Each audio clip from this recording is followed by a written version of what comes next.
नमस्कार। हिंदू नववर्ष की शुरुआत होती है चैत्र मास की शुक्ल पक्ष प्रतिपदा तिथि से।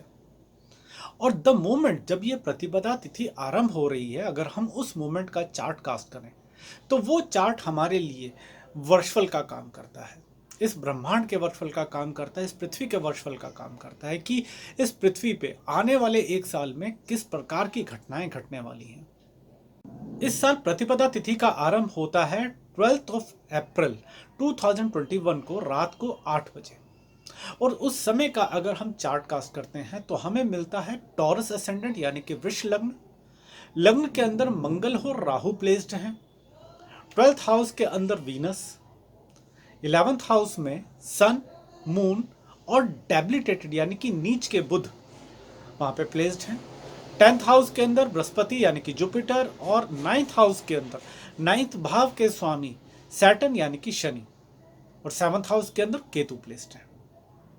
नवमांश कुंभ नवमांश यानी कि एक्वेरियस नवमांशा यहां पे बन रहा है। वर्षफल में सबसे इंपॉर्टेंट रोल होता है उस साल के राजा का, यानी कि नवग्रहों में से वो कौन सा प्लेनेट है जो उस साल का राजा बना और उनके असिस्टेंट यानी कि उनके मंत्री कौन बने।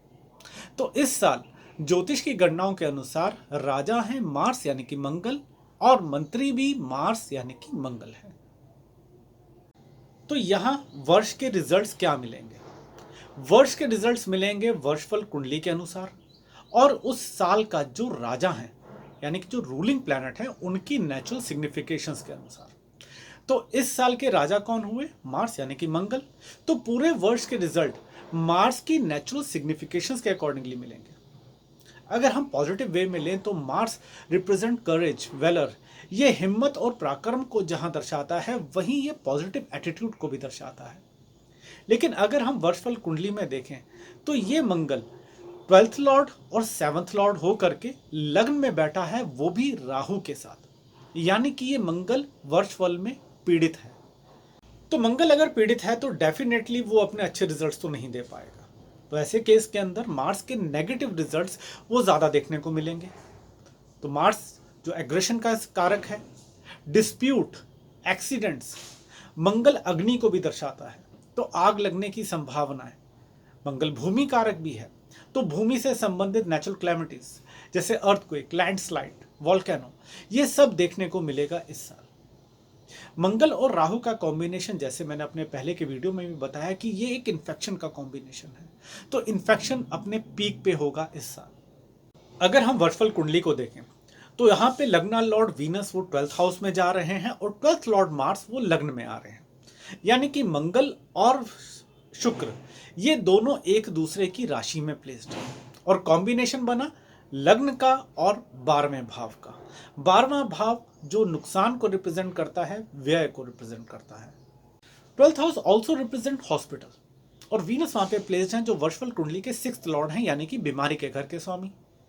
और ये लग्ना लॉर्ड भी हैं हमारे वर्षफल कुंडली के और इनका एक्सचेंज भी है 12th लॉर्ड मार्स के साथ। तो पूरा साल हम देखेंगे कि मेडिकल इंडस्ट्री और हॉस्पिटल्स का बहुत ही मेजर रोल रहने वाला है। बीमारी भी बढ़ रही है, इन्फेक्शन भी बढ़ रहा है। लेकिन ऐसे में मंगल को देखना बहुत ज्यादा जरूरी रहेगा क्योंकि वर्ष के राजा तो मंगल ही हैं।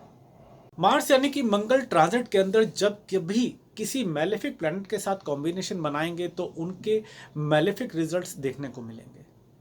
या कभी भी वो अपनी किसी स्पेशल पोजीशन के अंदर होते हैं, यानी कि वो या तो वो अपनी उच्च की राशि में कैप्रिकॉन साइन में जा रहे हैं या अपनी नीच की राशि कैंसर साइन यानी कि कर्क राशि के अंदर आ रहे हैं या अपनी ही राशि में ट्रांसिट कर रहे हैं। और इस बार इन तीनों ही पोजीशंस के अंदर वो किसी न किसी मैलेफिक प्लैनेट के साथ कॉम्बिनेशन बना रहे हैं। तो यहाँ हम कुछ इंपॉर्टेंट डेट्स को देख लेते हैं जिस पीरियड के अंदर हमें ध्यान रखने की बहुत ही ज़्यादा ज़रूरत है। From 3rd of June 2021 till 20th of July 2021 Mars अपनी नीच की राशि कर्क राशि यानी कि कैंसर साइन में ट्रांसिट कर रहे हैं और उस समय ये म्यूचुअल एस्पेक्ट में होंगे, यानी कि इनकी सीधी दृष्टि शनि को और शनि की सीधी दृष्टि इनके ऊपर पड़ेगी। और इसी पीरियड के दौरान on 10th of June 2021 annular solar eclipse भी हो रहा है। From 27th of October 2021 till 5th of December 2021 Mars will be transiting Libra sign, यानी कि मंगल तुला राशि के अंदर गोचर करेंगे, जहां से इनकी दृष्टि, इनकी अष्टम दृष्टि राहु के ऊपर और इनकी चौथी दृष्टि शनि के ऊपर पड़ेगी। ये भी बहुत ही ध्यान रखने वाला पीरियड है। From 6th of December till 17th of January 2022 मंगल और केतु ट्रांजिट के अंदर, मंगल और केतु दोनों एक साथ होंगे इन स्कॉर्पियो साइन, मंगल की अपनी ही राशि स्कॉर्पियो यानी कि वृश्चिक राशि के अंदर। और इसी पीरियड के दौरान 4th of December 2021 को टोटल सोलर एक्लिप्स भी लग रहे हैं। From 27th of February 2022 till 8th of April 2022 Mars और सैटर्न दोनों एक साथ होंगे कैप्रिकॉर्न साइन यानी कि मकर राशि के। इन सभी पीरियड के अंदर हमें मार्स के बहुत ही स्ट्रांग रिजल्ट्स देखने को मिलेंगे, चाहे वो पॉजिटिव हो या नेगेटिव हो। वर्षफल कुंडली के लग्न में बन रहा ये मार्स और राहु का कॉम्बिनेशन, इस कॉम्बिनेशन के कुछ पॉजिटिव एस्पेक्ट भी हैं, जिसमें सबसे इंपॉर्टेंट है न्यू इन्वेंशंस। मार्स जहां हमें कोई भी काम करने की हिम्मत देता है, वहीं राहु हमें एक नया दृष्टिकोण देता है। So this is a very good combination for new inventions. और बल्कि उन लोगों के लिए भी ये बहुत अच्छा रिजल्ट देगा जिन लोगों के कुछ काम बहुत लंबे समय से रुके हुए हैं और वो करना चाह रहे हैं। उस काम को करने की हिम्मत और नया दृष्टिकोण भी इसी साल में देखने को मिलेगा। मार्स एंड राहु कॉम्बिनेशन सबसे मेजर प्रॉब्लम क्या क्रिएट करेगा? Mars is confidence, but Mars and Rahu combination is over confidence. तो ओवर कॉन्फिडेंस में आकर हम अपने बनते हुए कामों को बिगाड़ सकते हैं। तो इस चीज का हमें बहुत ही ध्यान रखना होगा इस साल, ओवर कॉन्फिडेंस से बचें। बिजनेस की अगर हम बात करें तो रियल एस्टेट इंडस्ट्रीज के लिए ये साल बहुत ही महत्वपूर्ण है। कुछ नई कोलैबोरेशंस भी हो सकती हैं और पुराने रुके हुए प्रोजेक्ट्स वो दोबारा शुरू हो सकते हैं। जब हम इन रिजल्ट्स की बात कर रहे हैं तो हम किसी पर्टिकुलर सिटी या किसी पर्टिकुलर देश की बात नहीं कर रहे, हम पूरे विश्व की बात कर रहे हैं। फिनेंस की अगर हम बात करें यहाँ पे तो सेकंड लॉर्ड मरकरी वो नीच के हो जाते हैं एकादश भाव में, यानी कि 11th हाउस के अंदर जो हाउस ऑफ गेन्स हैं।